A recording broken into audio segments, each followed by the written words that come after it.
نحمدہ ونصلی علی رسولہ الکریم اما بعد۔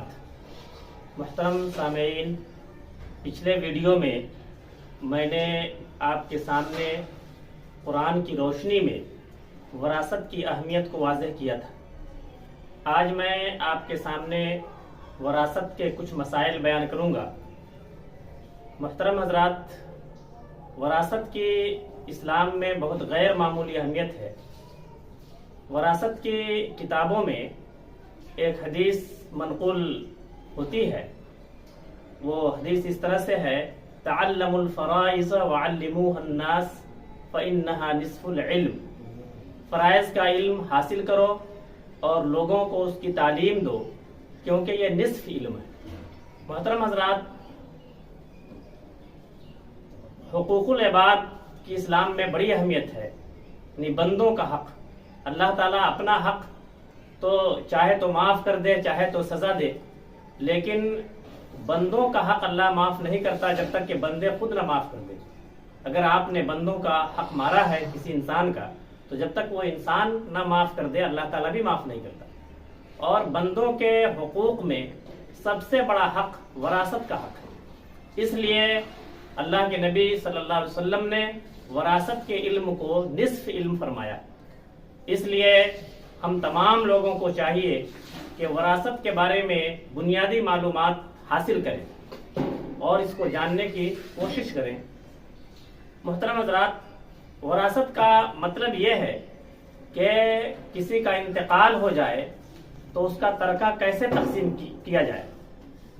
مرنے والا زمین، جائیداد، رقم، سونا چاندی یا دکان، مکان، باغیچہ کی شکل میں جو کچھ چھوڑ کر مرتا ہے وہ سب اس کا ترکہ کہلاتا ہے۔ میت کے ترکے کو وارثین میں تقسیم کرنے سے پہلے 3 طرح کے حقوق کا جائزہ لینا ضروری ہے۔ اس میں سب سے پہلی چیز یہ ہے کہ یہ دیکھا جائے گا کہ میت کی تجہیز، تکفین کا انتظام کیسے کیا جائے۔ میت کے ترکے سے سب سے پہلے میت کے کفن، دفن اور اس کے غسل کے انتظامات کیے جائیں گے۔ کفن کی خریداری کی جائے گی، اسی طرح سے قبر کی کھدائی، غسل کے انتظامات۔ اگر کسی کا انتقال اپنے وطن سے کہیں دور ہوتا ہے تو لاش کو وطن تک لانے کی ضرورت ہو تو اس کے اخراجات، یہ ساری چیزیں جو میت کی تجہیز و تکفین سے متعلق ہیں، سب سے پہلے میت کے ترکے سے اس کو انجام دیا جائے گا۔ دوسرے نمبر پہ یہ دیکھا جائے گا کہ میت کے اوپر کوئی قرض یا بقایا یا کسی طرح کے حقوق اگر عائد ہیں تو ان کو ادا کیا جائے گا۔ میت کے ترکے سے میت کے اوپر کوئی قرض ہے، کوئی بقایا ہے تو اسے ادا کیا جائے گا، یا اس کے اوپر کوئی حق ہے، جیسے بیوی کا حق مہر ہے جو اس نے ابھی ادا نہیں کیا ہے تو اس کو ادا کیا جائے گا، یا اگر اس کے اوپر زکوٰۃ واجب ہے تو اس کو ادا کیا جائے گا، یا کوئی کفارہ ہے تو اس کو ادا کیا جائے گا۔ اس کے بعد تیسرے نمبر پہ یہ دیکھا جائے گا کہ میت نے اگر کوئی وصیت کی ہے تو اس کے وصیت کو نافذ کیا جائے۔ وصیت کے سلسلے میں چند باتیں ہمیں معلوم ہونی چاہیے کہ مرنے والے کو وصیت کرتے ہوئے وارثین کے حقوق کا بھی خیال رکھنا چاہیے۔ حضرت ابوبکر صدیق رضی اللہ عنہ کی سنت یہ ہے کہ آپ نے 1/5 یعنی ترکے کا 5واں حصہ وصیت کرنا آپ نے پسند فرمایا۔ ویسے حضرت سعد بن ابی وقاص رضی اللہ عنہ کی ایک حدیث سے یہ معلوم ہوتا ہے، جس کی روایت مسلم شریف نے کی ہے، کہ زیادہ سے زیادہ اگر کوئی شخص وصیت کر سکتا ہے تو وہ 1/3 مال کی وصیت کر سکتا ہے، 1/3 کی، 1/3 سے زیادہ کی وصیت نہیں کر سکتا۔ حضرت سعد بن ابی وقاص رضی اللہ عنہ جب بیمار تھے اور اس بیماری میں ان کو اپنے موت کا اندیشہ تھا، اس بیماری میں اللہ کے نبی صلی اللہ علیہ وسلم نے ان کی عیادت کی، مزاج پرسی کی، تو حضرت سعد رضی اللہ عنہ نے عرض کیا کہ اے اللہ کے نبی صلی اللہ علیہ وسلم، آپ میرا حال دیکھ رہے ہیں اور میں صاحب مال ہوں اور میرے وارثین میں صرف میری ایک بیٹی ہے، تو میں چاہتا ہوں کہ اپنا 2/3 مال صدقہ کر دوں۔ تو آپ صلی اللہ علیہ وسلم نے فرمایا کہ نہیں۔ پھر انہوں نے عرض کیا تو آدھا مال صدقہ کر دوں؟ آپ نے فرمایا نہیں۔ پھر انہوں نے عرض کیا کہ 1/3 مال صدقہ کر دوں؟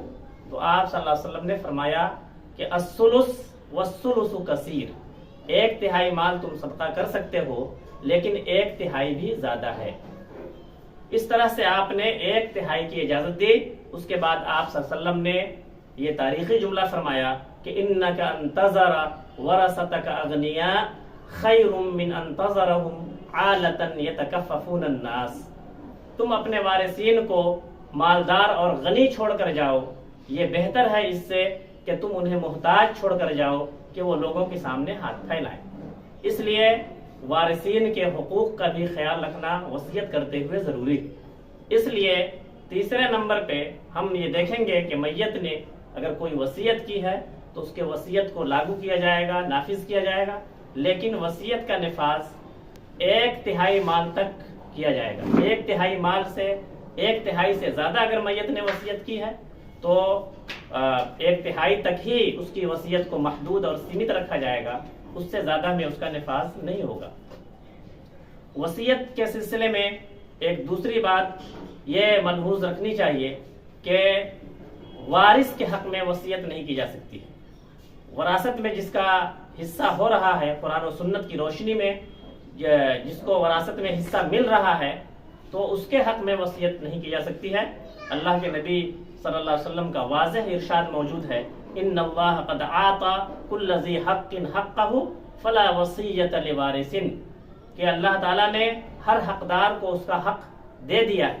یعنی قرآن مجید میں اللہ تعالیٰ نے تمام وارثین کے حقوق کو تفصیل کے ساتھ بیان کر دیا ہے کہ کس کا کتنا حصہ ہے، لہٰذا اب کسی وارث کے حق میں وصیت نہیں کی جا سکتی۔ البتہ اگر وارثین اجازت دیں تو کسی وارث کے حق میں وصیت کی جا سکتی ہے، ورنہ کسی وارث کے حق میں وصیت کرنا درست نہیں ہے۔ ان تینوں حقوق کا جائزہ لینے کے بعد اور ان تینوں حقوق کو ادا کرنے کے بعد، یعنی میت کی تجہیز و تکفین کرنا، اس کے بعد میت کے قرض کی ادائیگی، اس کے بعد وصیت کا نفاذ، ان تینوں حقوق کو ادا کرنے کے بعد پھر جو ترکہ بچے گا اس کو وارثین کے درمیان قرآن و سنت کی روشنی میں تقسیم کیا جائے گا۔ اس کی تفصیلات انشاءاللہ ہم اگلے ویڈیو میں بیان کریں گے۔ تب تک کے لیے اجازت دیں، خدا حافظ۔